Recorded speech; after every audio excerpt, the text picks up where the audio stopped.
हक है वो छीना गया। पहली बार हुआ है ऐसे, हिंदुस्तान के इतिहास में, मॉडर्न इंडिया में यह काम पहले कभी नहीं किया गया है। तो सबसे पहले जम्मू कश्मीर को जो स्टेटहुड है वो वापस देना है, क्योंकि आपका सिर्फ स्टेट नहीं छीना गया, आपके अधिकार, आपका धन, सारा का सारा आपसे छीना जा रहा है। 1947 में हमने राजाओं को हटाकर लोकतांत्रिक सरकार बनाई, हमने देश को कॉन्स्टिट्यूशन दिया। आज जम्मू कश्मीर में राजा बैठा हुआ है, उसका नाम एलजी है मगर वो है राजा। और जो आपका धन है आपसे छीना जा रहा है, बाहर के लोगों को दिया जा रहा है, चाहे वो आपके कॉन्ट्रैक्ट्स हो, सारा का सारा फायदा बाहर के लोगों को मिल रहा है और जम्मू कश्मीर के लोगों से छीना जा रहा है। तो हमारा पहला कदम जम्मू कश्मीर को स्टेटहुड वापस देने का होगा।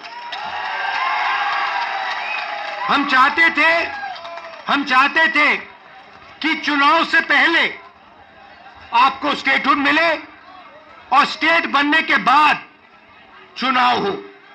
बीजेपी ये नहीं चाहती है और उन्होंने कहा है कि पहले चुनाव होगा और उसके बाद स्टेटहुड की बात होगी। और हम कह रहे हैं कुछ भी होगा, जम्मू कश्मीर के लोगों को स्टेटहुड हम दिलवाएंगे। बीजेपी चाहे ना चाहे, इंडिया गठबंधन इतना दबाव डालेगी कि जम्मू कश्मीर के लोगों को स्टेटहुड देना ही होगा।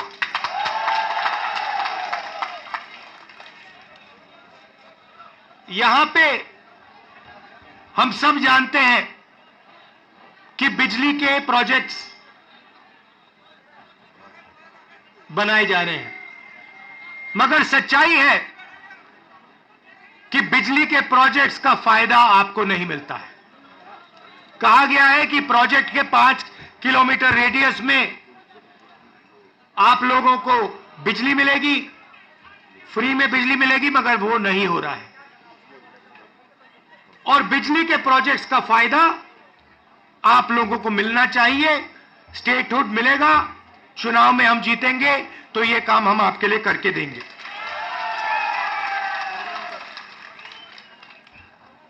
आप देश के लोगों को बिजली दे रहे हो और आपके जेब में से बिजली का पैसा लिया जा रहा है, छीना जा रहा है, ज्यादा रेट देते हो आप।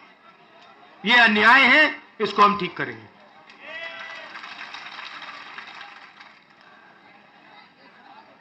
भाई और बहनों, पूरे देश में नरेंद्र मोदी जी ने बेरोजगारी फैलाई है। पता नहीं आपने अदानी जी का नाम सुना है? सुना है? हां, मोदी जी के मित्र हैं। पार्लियामेंट में मुझे कहा, आप देखिए, पार्लियामेंट में मुझे कहा कि पार्लियामेंट में मैं अदानी और अंबानी का नाम नहीं ले सकता। तो मैंने कहा ठीक है, नाम नहीं ले सकता तो कुछ तो कहना पड़ेगा।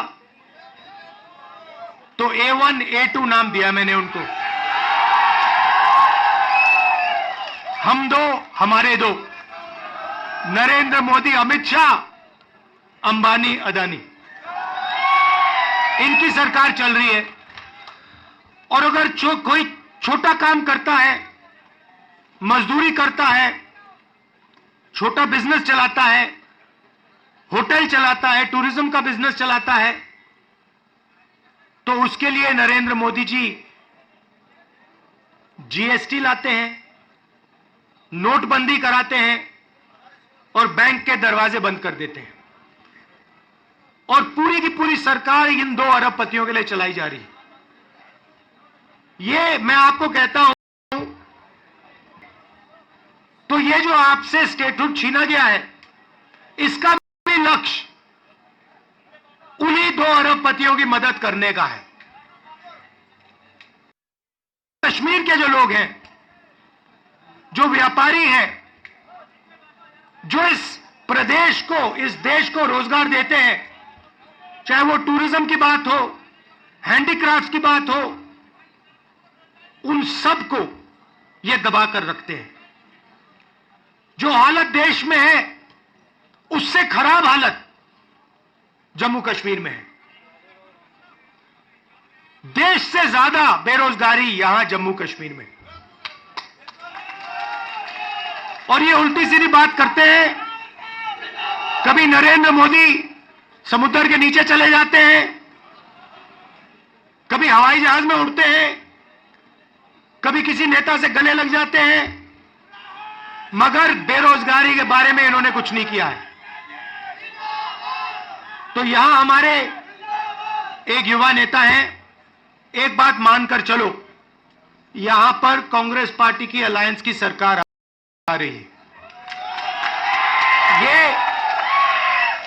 ये निश्चित है, ये होने जा रहा है। और हमारा पहला काम, हमने नेशनल मैनिफेस्टो में कहा और मैं यहां भी कह रहा हूं, जो भी सरकारी वैकेंसीज हैं उनको हम भरेंगे और एज को हम 40 साल तक एक्सटेंड कर देंगे।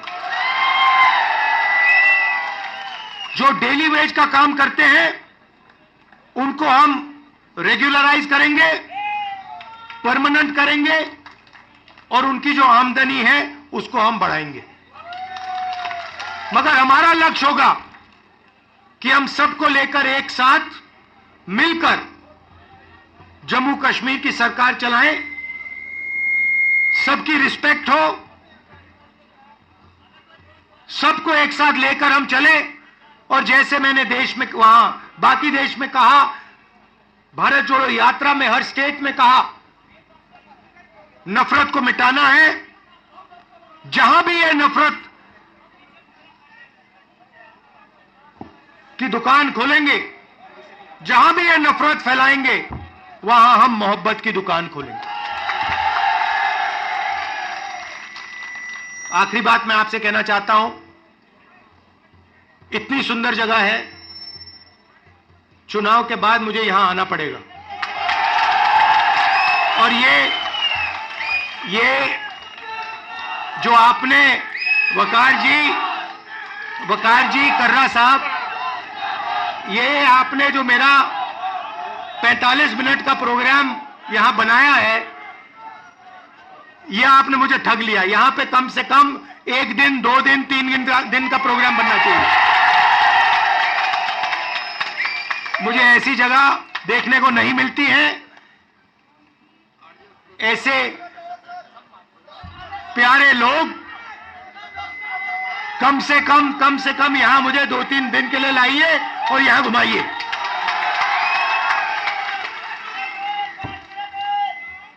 पांच मिनट, 10 मिनट, जितना चाहते हो, कोई प्रॉब्लम नहीं है। हाँ, तो आपने देखा होगा, पहले कहा कि नरेंद्र मोदी को, बीजेपी को कोई हरा नहीं सकता। नरेंद्र मोदी जी कहते हैं, भैया मेरी डायरेक्ट लाइन है, भगवान से मैं डायरेक्ट बात करता हूं। और वो भी देश की मीडिया को बोल रहे हैं। अगर कांग्रेस पार्टी का कोई आए मेरे पास, जैसे कर्रा साहब आए या वकार आए और कहें कि भैया मैं डायरेक्टली भगवान से बात करता हूं, मैं उन्हें कहूंगा, भैया ऐसे करो, आप ये बात बाहर मत गलती से बोल देना, नुकसान हो जाएगा, लोग पता नहीं क्या कहेंगे। मगर नहीं, देश का प्रधानमंत्री जा सकता है, कह सकता है, भैया मैं नॉन बायोलॉजिकल हूं, बाकी हिंदुस्तान बायोलॉजिकल है, बाकी हिंदुस्तान बायोलॉजिकली पैदा हुए, मैं नॉन बायोलॉजिकल हूं, मैं डायरेक्ट भगवान से बात करता हूं। और इस चुनाव में भगवान ने नरेंद्र मोदी को डायरेक्ट मैसेज दे दिया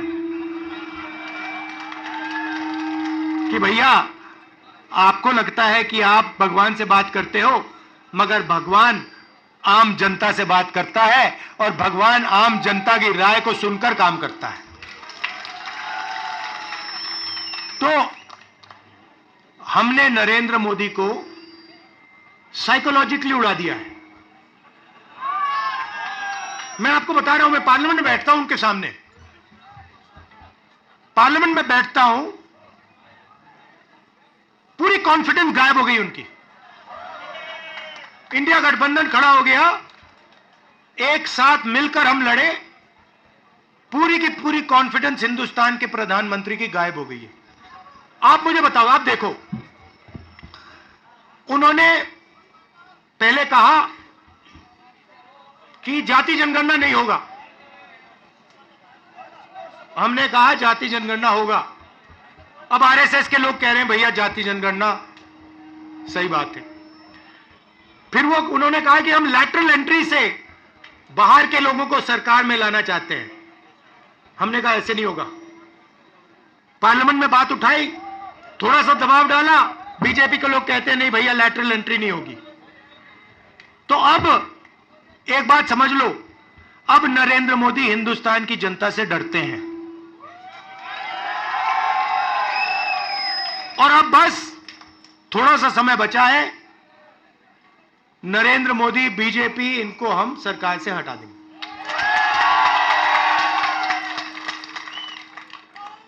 मगर हम चाहते हैं कि देश में भाईचारा हो, सबकी रिस्पेक्ट हो, एक दूसरे के साथ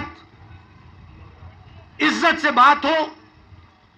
जो कमजोर लोग हैं, चाहे वो किसान हैं, मजदूर हैं, छोटा बिजनेस चलाने वाले लोग हैं, उनको लगे कि इस देश में हमारी भी भागीदारी है, बैंक के दरवाजे हमारे लिए खुले हैं, कर्जा माफ हमारा भी होता है और सिर्फ देश 2-3 लोगों के लिए नहीं चलता है।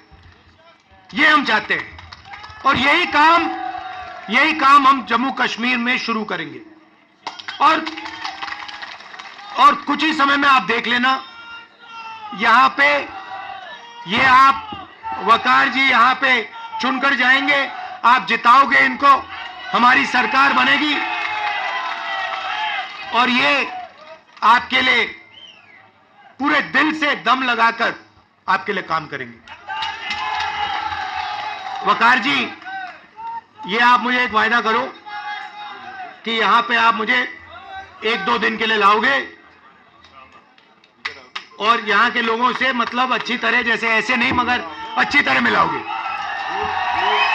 का एरिया बहुत खूबसूरत है। हाँ हाँ, गूल का एरिया, गूल और गूल के एरिया में मुझे वहां पे ले जाओगे।